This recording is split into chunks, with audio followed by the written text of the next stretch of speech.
person, and welcome back to my channel. I wanted to do something a little bit different today, but the wind is not cooperating with me, and kind of the activity that I had planned does involve me being outside, and it's kind of calmed down now, but we're looking at 3:30 in the afternoon, so it is a little bit later than what I wanted to start off as, but alright. I think that I wanted to speak more about a book that I've been reading, which is Invisible Women, Data Bias in a World Designed by Men.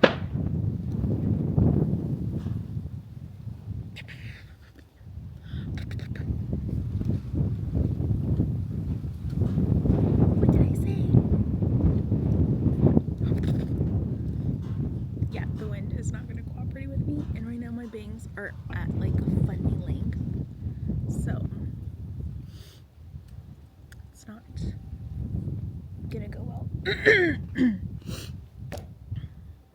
Let's try this again. So the book that I'm reading is Invisible Women, Data Bias in a World Designed for Men by Caroline Criado Perez. So it starts out by kind of talking about how the data gap because of gender bias affects women much more than men, because typically the data and the results of those data are typically centered around men, and so women don't have that same data, and that affects things starting from healthcare to infrastructure, public transportation, things that like I knew but didn't really think about. And I love how this book like breaks it down literally by data, so it's not like someone's just writing off their experience, because we know as women our experience is often invalidated because men are not going through it.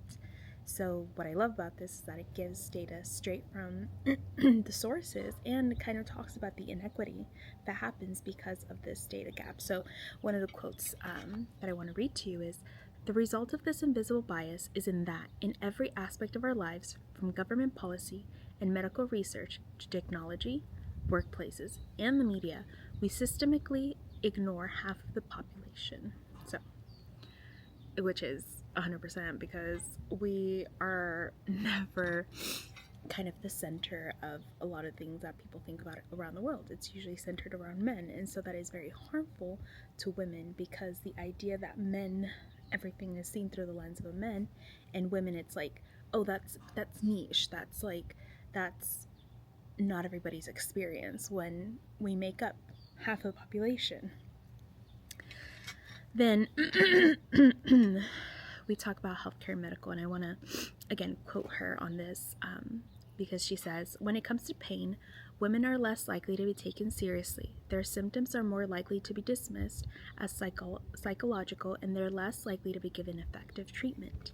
And I can even further this down to like something that I personally know, which is what Black women experience, right? There have been many cases where doctors have said on record that, oh, well, we just assume that Black women are stronger, and so they can tolerate more pain, and so the right dosage of pain medication wasn't administered because of this very false and very backward thinking. And so I think that definitely gives way for not only women to be impacted, but women of color, which I think is not something that she like goes into, but I feel like the things that I've learned, I'm like, yeah, no, we need to dig deep onto this, because it's not just women, it impacts women of color in different ways than, let's say, a white woman counterpart. So just wanted to throw that in there. And then we discuss the workplace inequality within, in not just workplace, like we're talking about the economic, I guess, like aspect of it, right? The pay gap, which we obviously know, but I think when it comes to the temperature of these offices, I always wondered, I was like, why am I freezing in my office right now? Like, why is it so cold? And I would get, the maintenance guy, and he was like, oh, well, we can close the vent, but I'm like, but you're not fixing the issue, right? Like, you're just saying, let's just fix my office. But I'm like, there's the secretary up in the front, there's HR, who's also a woman, but typically offices are set at a male-centered temperature. And it's crazy because thinking back now, I'm like, oh my god, I was always so cold in these offices. And now I see why. The guys, the males, the males were freaking hot. I was like, okay, listen, like, if most of the office is women, why are we keeping it at a men-centered temperature? Okay, if they get hot, go ahead and take off your jackets. But like, when I'm cold, my like hand like freezes over. I cannot work. I literally have to like stop because it physically hurts. So I don't think that that's taken into consideration. And I found that like mind-blowing once that connection was made with the book. So I thought that was really cool. But here's another quote directly from the book. The workplace is largely built around a man's life cycle and assumes an uninterrupted career trajectory, while women's careers are more likely to be fragmented due to caregiving responsibilities. And it's like, yes, I had heard this when I was younger, where if a man, right, is up for promotion and then he's like, oh, I'm having a child, everyone's like, oh my god, that's amazing, that's great, oh my god, it's a woodpecker. It's one of those really pretty birds with the big noses. Yeah, I think it's a woodpecker. So sorry. It was just really beautiful. It was like a little green sheen in its little wings. And it was just, I hope you guys could see it in the camera. But anyway, so and they're like, oh, everyone's like clapping, everyone's like, great. It does not affect the man at all. If a woman that is up for the same promotion says, I'm expecting, I'm having a child, all of a sudden, now they're rethinking this promotion. Now they're like, great, she's going to be out for, 3 months. Which, again, when we look at different countries give women maternity leave, there's paternity leave. But again, here in the country that we live in, we get 3 months. If we're lucky, right? Because you have to be full-time, you have to, like, all these things, all these like, prerequisites. But going back to, like, the fact that women and men are seen in such a different light, despite the fact that they are both capable of the promotion or the job or whatever it entails. But women, it's like a hindrance. But then they're expected, right, to have the children, to produce, the next little ones for not only to be corporate slaves, but just to carry on the family name, which, might add, my sister, she is a poli-sci major, she spoke about how, wow, a long time ago, the beginning of the beginning, it was customary for the family to carry on the maternal side's last name, not the paternal, okay?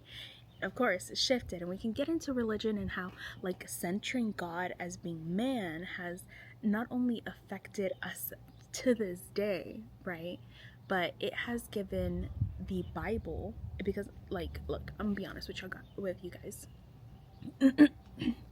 I'm spiritual. I believe that the universe is it's energy, okay? And I don't believe that there is some man out there in the ether, like, checking up on what I do. It's an energy. I feel like it's balanced. I feel like it's light and it's dark. It's good and it's bad. And it all just comes together in peace and harmony. But as humans do, we disrupt that harmony.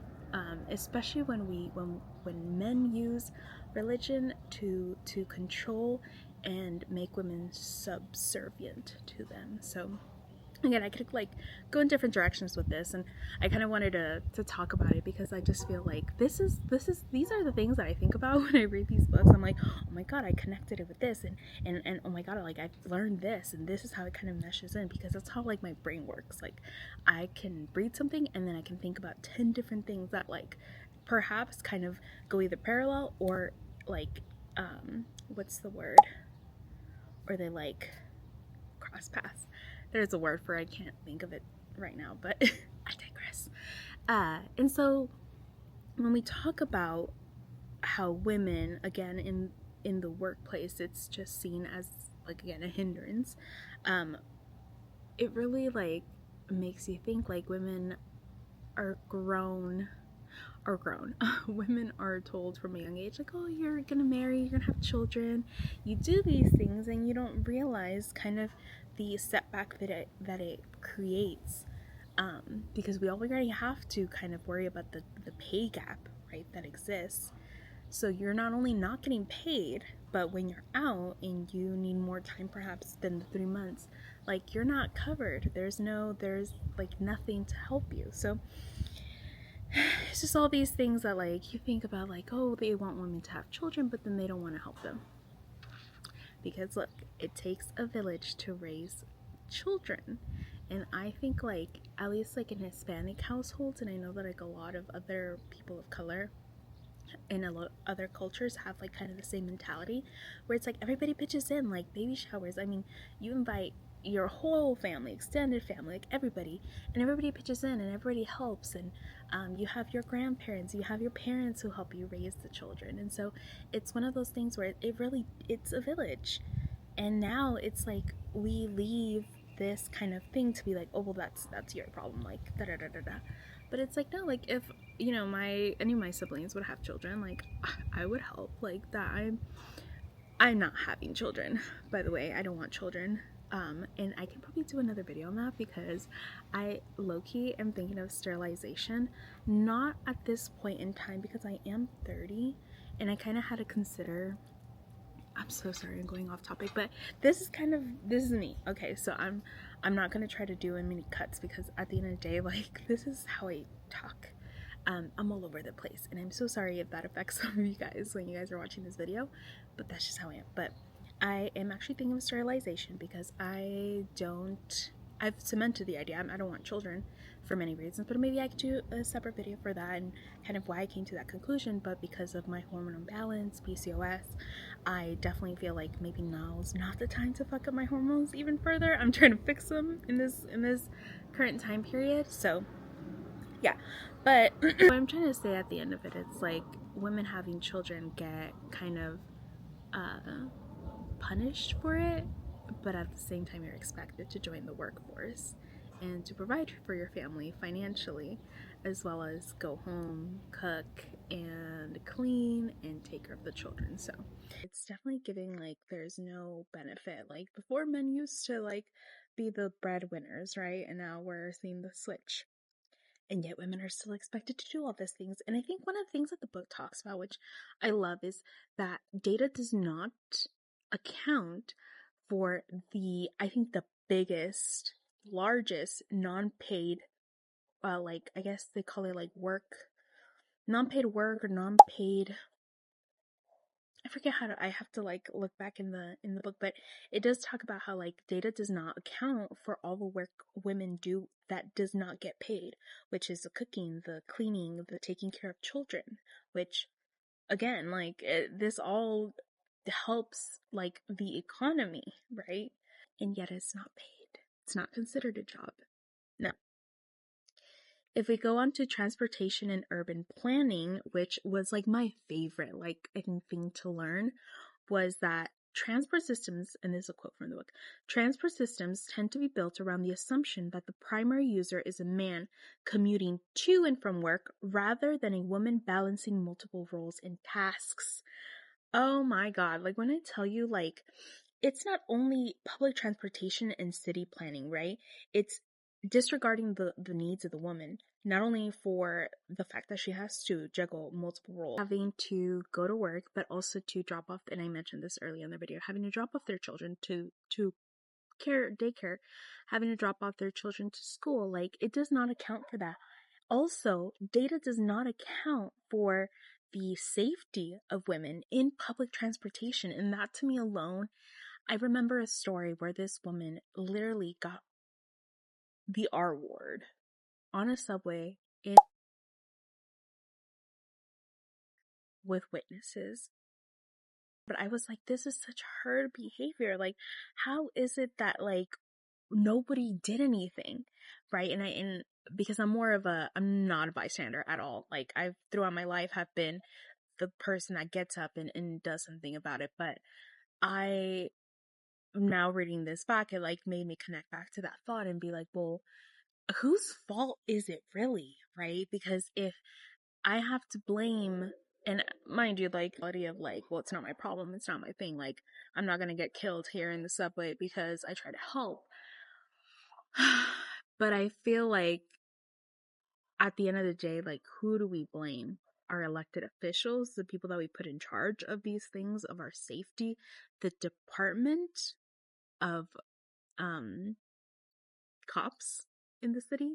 And I could honestly talk about where I think the root of the cause lies, where just the violence against women enacted by men just goes so much deeper. But again, I feel like that's another video.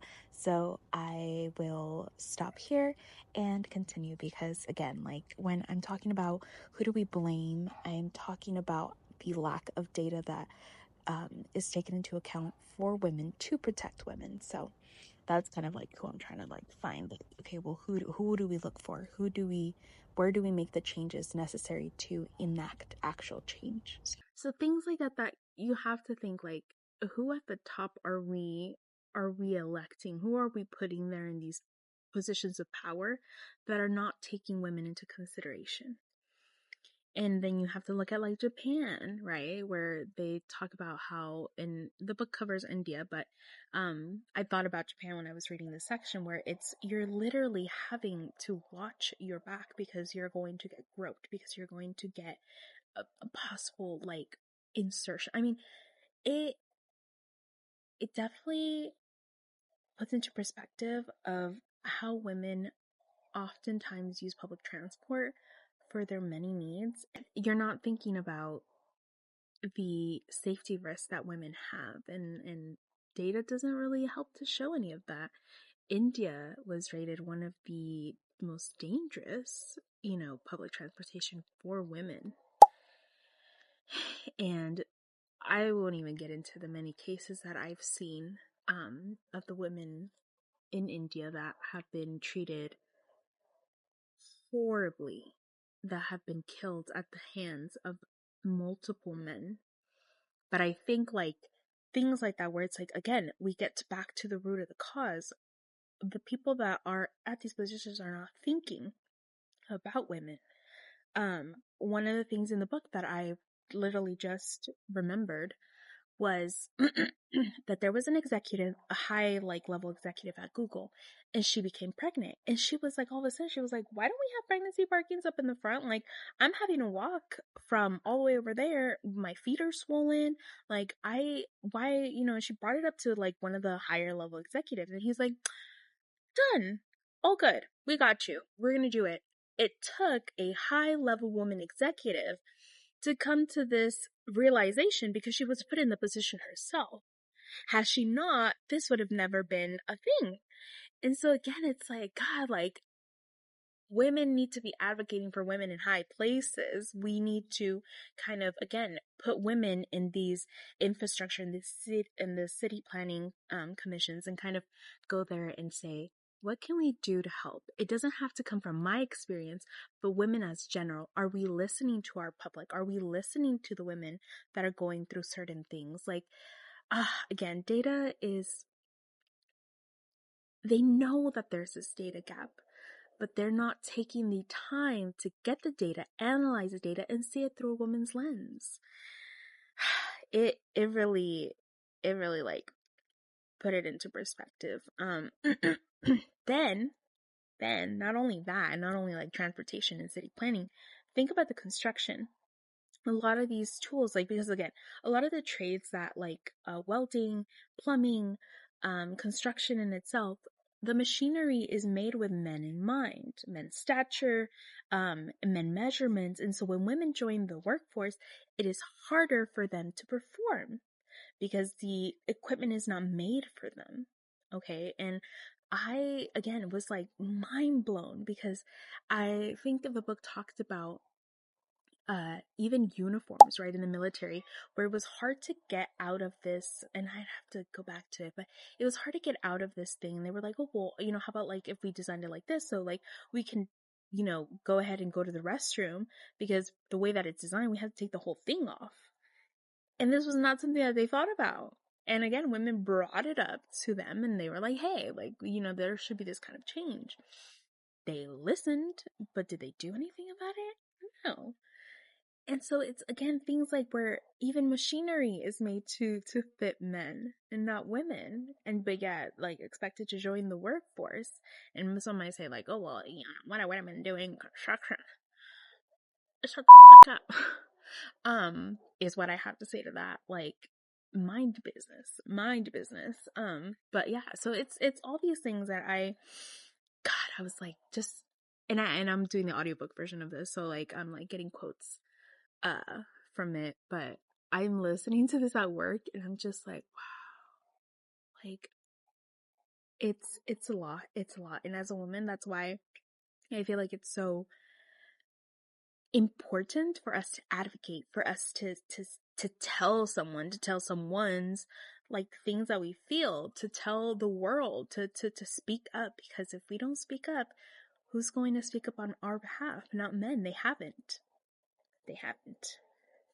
So then I want to pull another quote from the book, which is Technology and Data Gaps. Women are 47% more likely to be seriously injured in a car crash because safety features are designed around the average male.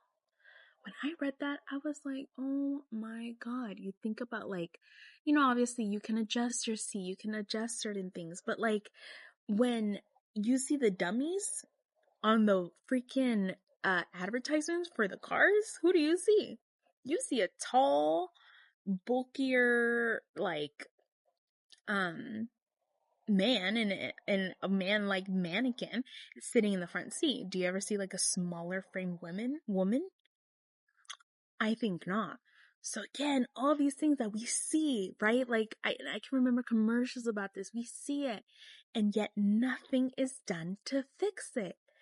To be included, to be like, hey, now let's test drive it with a dummy that resembles a woman, an average size woman.